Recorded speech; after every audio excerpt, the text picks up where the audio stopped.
What is up, everybody? Jeremy from Start Your Systems, and today it is Friday, so we will be doing another Reflex track review. We're going to be doing a Supercross today, another one. My Rides MX, the Blaze 450. It is on beta slot 8, and we're only going to be doing 4 laps. It's a pretty long track for a Supercross. Lap times are up over 2 minutes. So here we go.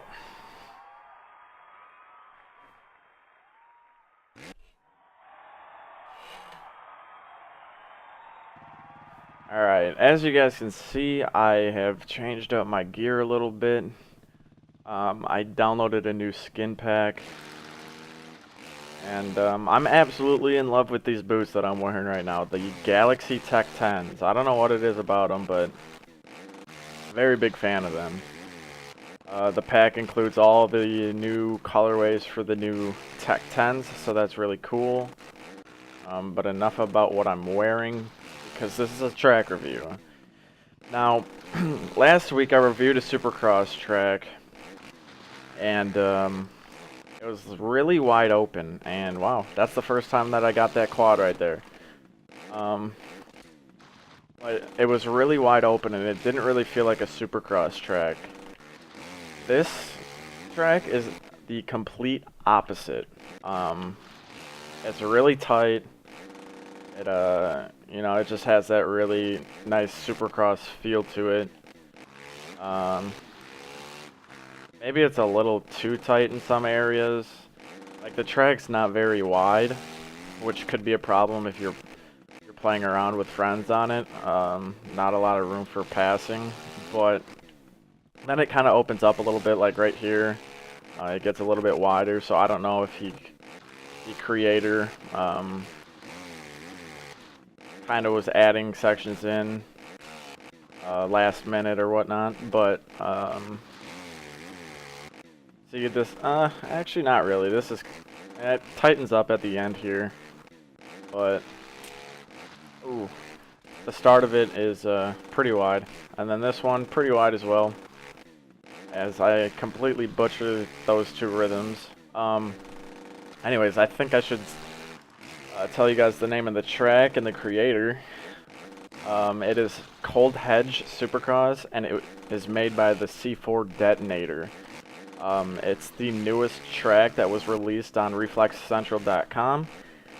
I'm not sure about the date it was released.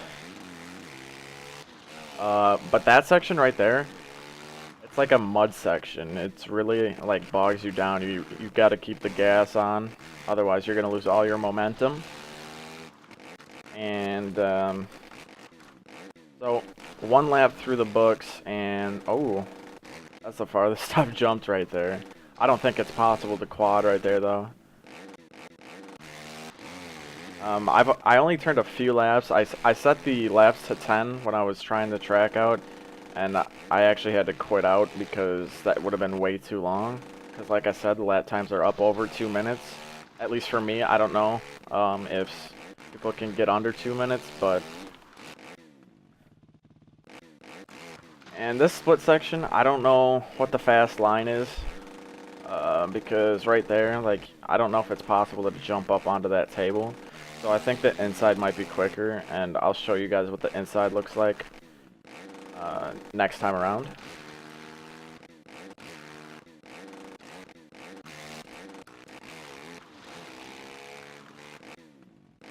This is pretty self-explanatory. Just keep the gas on and you're fine. And then cut those corners to the inside and not do that. This you can launch, but you got to be careful with that. You have to, like, scrub it really low. If you get past, like, the overhead door, you can, like, jump through that overhang right after. That won't make you crash. The top of the overhead door will. And I'm still not too sure what to do in this rhythm section. I'm just kind of jumping through it.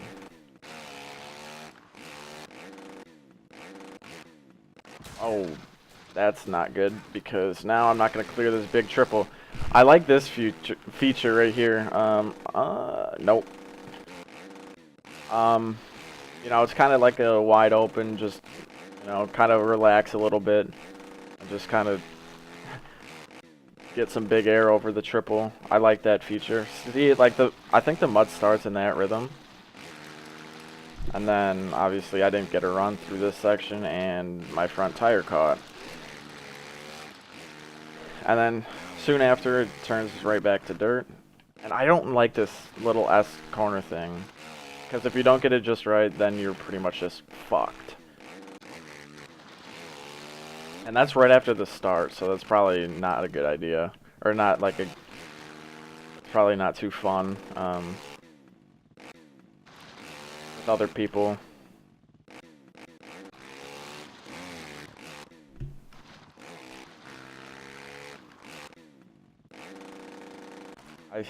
I've only done that quad once, and it was the first lap of this moto.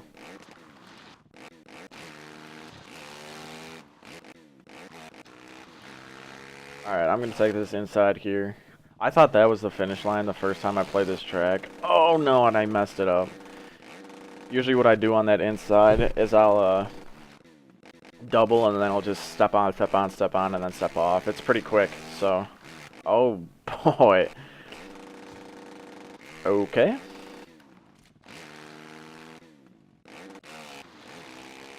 Just kind of showing you guys some different lines. Giving you guys a look-see on how the lines shape up. And, Jesus, I cannot stay away from these tough blocks. See, you can launch it like that, but you gotta scrub it.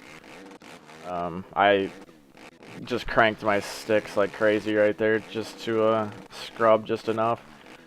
And blitzing rhythm sections, it's the fast line, don't worry. Alright, I hit that section pretty decent that time around. And I always case that, but I keep my front tire up, so it's not that bad. Again, big triple. And now, right here, I think it may be possible to step up onto that table, but I don't know for sure. I haven't done it yet. And back into the mud we go. And take that just so we can keep the gas on. Oh boy. See, that's how you should take it. But you gotta get it just right, like I said. Oh no! Shit. So, these whoops aren't that big, so I should be fine. And right into nice little Draken's back. Once you get the lines of this track, it's probably not too hard, but I still have yet to run a completely clean lap. That inside I would have liked to see if he could have made it a little bit easier to hit. It's pretty difficult, and that's actually the first time that I've done it.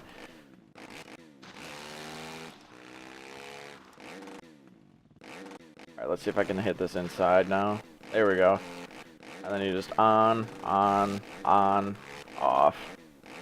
Pretty easy, pretty fast. I don't want to be hitting that. If you can, try to hit like this in between the low line and the high line, just so you can triple and then you can quad out of that corner. That's probably the fastest way around that section. Once again, pretty self-explanatory here. No rhythm sections or anything. And then try to get leaned over just enough to not clip your head. Normally I don't take this many outsides in these 90-degree corners, but you kind of have to on this track to get a drive.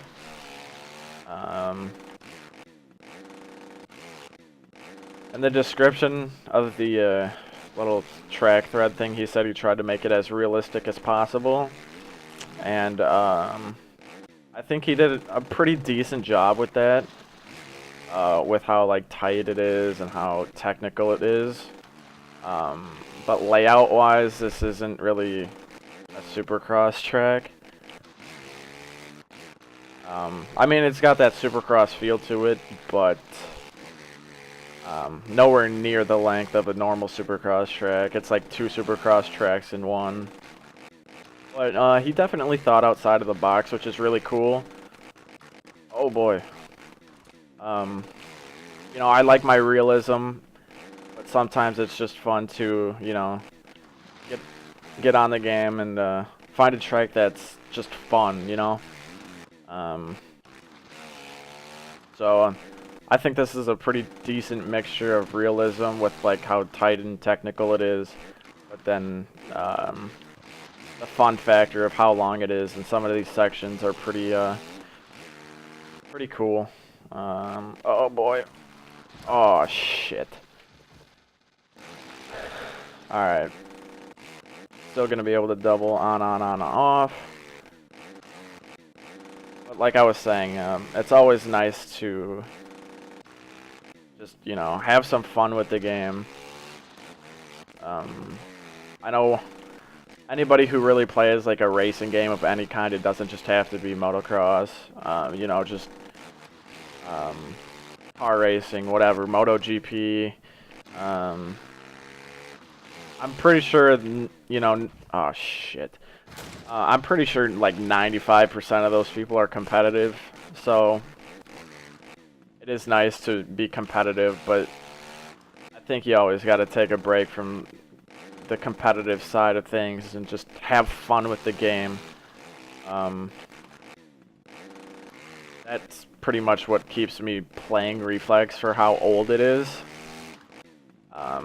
It's just, I know now that I can get on Reflex Central and find a track that I think is fun. That's gonna do it for the race though. I would rate this track like a 9 out of 10. It's a fun track. Like I said multiple times earlier in the video, I like the realism and I like the fun factor, thinking outside of the box with the long Supercross track. Some cool features on the track, so you know, like I say in every track review, I'd like to play the tracks with a couple friends, see how it races with other people on the track. But it seems like a fun track, so that's why I give it a 9 out of 10. It would be a 10 out of 10 if it was maybe a little shorter and maybe not so narrow in some of the sections. But it was well built, and the C4 detonator did a really good job on the track, so this is probably a track that I'll be playing in the future. Obviously not for like a track review or anything like that, but it's a good track. I do like it. If you like this video, leave it a like, comment on the video, let me know what you think if you played it already. I know it's a new release, so subscribe to the channel if you haven't already. Kellen and I really do appreciate that, so I will see you guys next week for the Reflex track review. See ya.